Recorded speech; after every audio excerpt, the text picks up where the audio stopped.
Hi, I'm going to talk about an often forgotten and unconsidered topic in the kitchen, which as it relates to kitchen design. Ergonomics is the science of work as it relates to an individual. As most work happens on the countertops, this is the most important place to consider ergonomics. The industry standard countertop height that works for most people is 36 inches.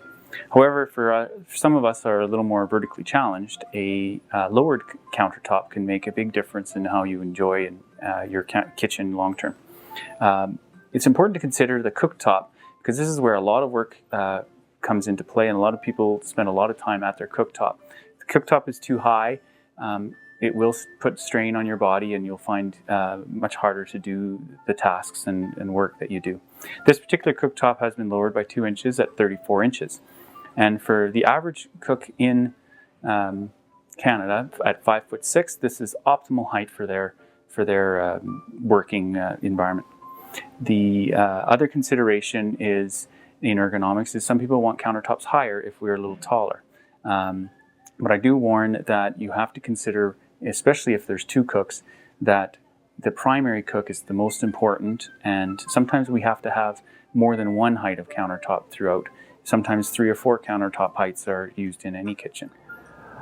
Another issue that I often see in kitchen design is the placement of wall ovens in terms of their height off the floor.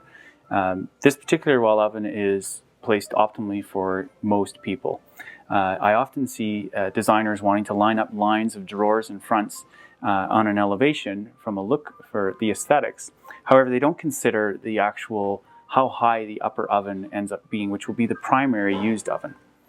A good rule of thumb is to keep the bottom of the upper oven in line with whatever your comfortable counter height is, which is, for most people is 36 inches.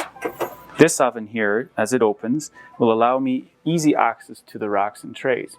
However, if it gets moved up 3 or 4 inches, now I'm going to be reaching further over, more likely to burn myself on the oven, and most likely end up using the lower oven primarily.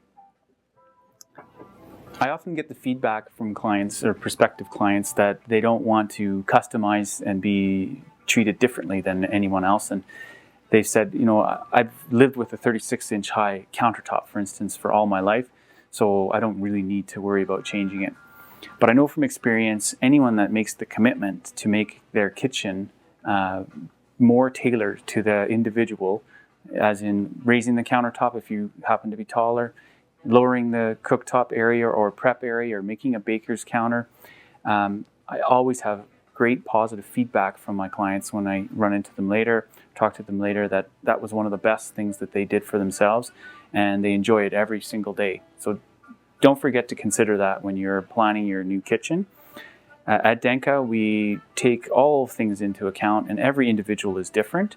And to us, there's no one size fits all. It's what is the optimal and best situation or design for that individual.